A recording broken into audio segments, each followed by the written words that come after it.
And welcome back to the KASS Spotlight this Monday evening. My name is Levi Kones, joined today by my political commentator, Mr. Javas Bigambo. If you want to talk with us or, give us some feedback, you can send an SMS to the numbers 30552, or you can actually send us like our page on Facebook and write there, and we'll be able to get in touch with you. You can send us an inbox message, you can send a statement on our wall, that will be fine. We'll be able to get in touch with you. Just look for KASS Spotlight on Facebook and we'll be able to chat together. So, Mr. Bigambo, going from what you are saying, you seem quite vocal about the teachers yourself. I think Sosion would be very proud. I think he would imagine that he has a real stalwart in my studio today. But don't you think, before you say anything, Northeastern has been marginalized for so long. These guys have been denied access to good roads, access to education, access to water, access to electricity, and now access to teachers. Don't you think there's something something that could be done? Because even the governments of the county governments up in Garissa, up in Wajir, are actually saying, hey, we are going to protect you. Shouldn't we cut them some slack, Something has tried to be done. Fundamentally, the Constitution provides for the equalization fund of those urban and arid areas of this country, the marginalized parts of this country. And that's good. But you see, much more needs to be done. When you look at the Bill of Rights of this country, as provided for in the Constitution, provides for various fundamental rights and freedoms that each individual must enjoy. The right to security. Including teachers. Yes. That includes security, which, remember, has not been devolved. It is a function of the national government. The national government must not give a promise, because promises must and should only be given during campaigns. When a government is in place, it must provide security for the people. And when all this goes on, then it provides an argument for the limitation on the part of the national government to afford adequate security for each individual. Then does it require us to entertain the thought and the necessity of having aspects of security devolved so that county governments could handle those aspects? Because it's important. Now, look at it this way. It is true that with delayed or denial of education, the aspect of equalization itself is crippled. Yeah, it's like we are dealing with another country. Very true. Because And not part of our own country. You see, people have not been able to, if this was a case, for example, in Bungoma, do you think teachers would be saying they don't want to go? I mean, we had Sungu running amok in Kisi. No teacher refused to go. We had the Sub-Outlift Defense Force in Mount Elgon. Nobody refused to go there. Mungiki terrorized a lot of people in this town in various parts. Yes. Surely. Let me put it in very calm and patient terms. Yes. The government, yes, has promised and guaranteed security. What is the evidence of that guarantee? What is the evidence? Have we seen the deployment of security officers there beyond the number that is presently there? Have we seen, for example, GSU, the Red Barracks deployed there? Have we seen the borders secured? That's why the government will tell you there is more happening on the ground than you know. No. Look at it this way. When it comes to security, it does not require things happening clandestinely. Security's guarantee is seen, not imagined. And that's why borders need to be secured by the military. We need to see, have we, for example, seen even constant night and day patrol in the northeastern part of this country to guarantee teachers? So basically you're saying something must say, it's like the doubting Thomas thing. They have to see something in order for them to make a move. No. That would be the strategy. If you are a government advisor, what did you tell government? To get teachers to go there. Must now put practice or link practice to theory. Must link practice to policy. Infuse all this to be a boiling pot that now provides for all the various services that citizens of this country need. This government needs to rethink and to interrogate the aspect of border security and security in the vulnerable areas. Because of course, as a matter of fact, it has emerged that nearly every citizen in this country is vulnerable when it comes to the threat of security. Look at how many people are being carjacked in this country nearly every week and every month. The statistics will shock you. Why is this happening when now we can see that police stations have been equipped with even some of the finest vehicles, Subarus, Outbacks, and Foresters? So back to, basically, it comes again back to equipment of police, deployment of police, presence of numbers, and all that. I have to move to another topic, but it's kind of related. And you spoke about tourism. Yes. And immediately I thought about the Narok issue. There's been an impasse in Narok between the governor and the senator and a couple of MPs that has gone on for far too long now.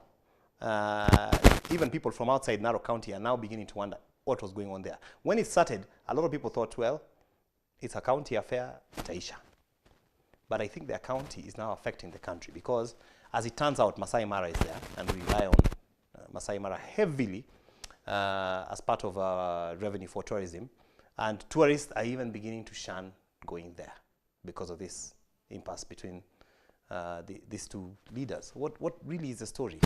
Well, I think first of all, we need to appreciate that Narok is one of the most important counties, richest counties in this country. Yeah.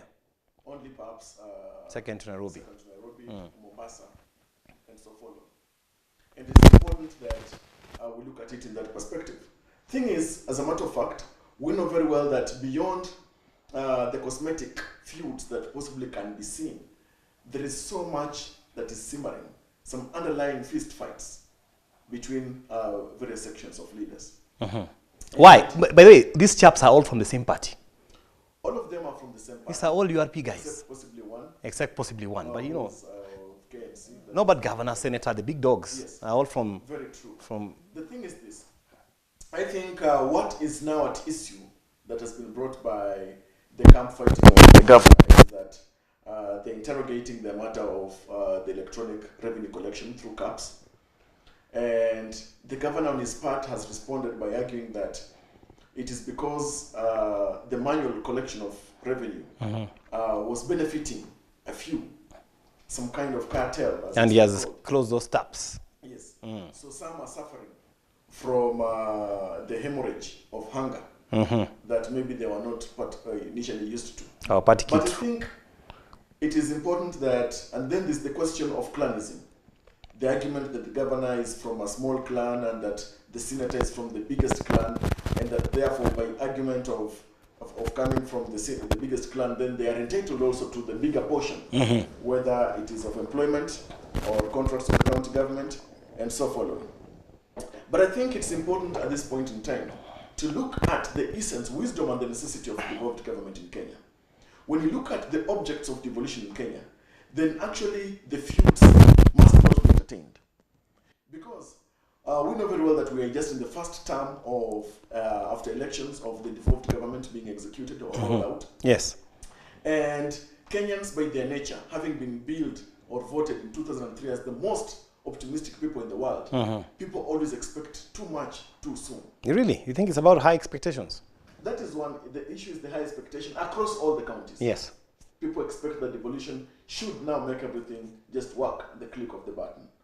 But I think looking at Narok critically, it is important that those leaders, the warring parties, the camp of the senator and the governor and his team, must necessarily sit together and talk out the issues of leadership of that county.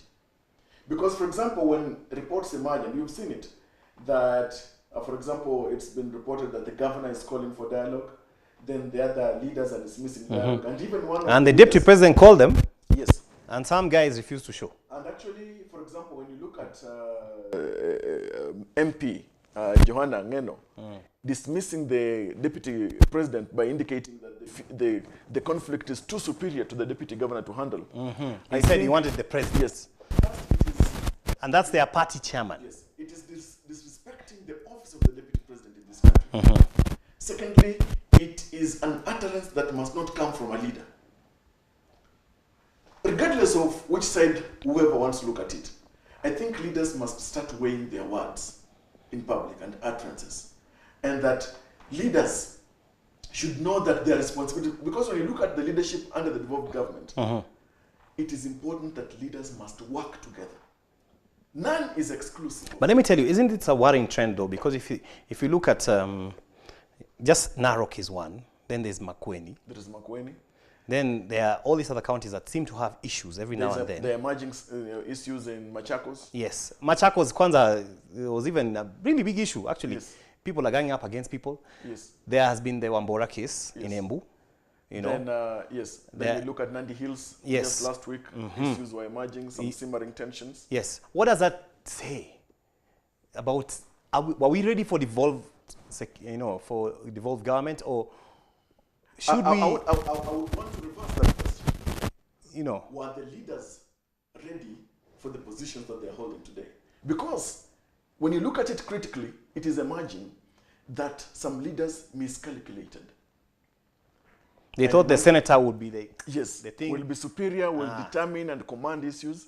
Then they come out to realize that they are a bit limited. Wallet iko governor.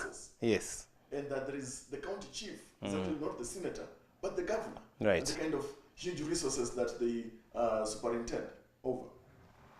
That actually is what is possibly likely to cause all these. So it's about who controls the purse strings. But you see, politics is all about that. It's about power and resources.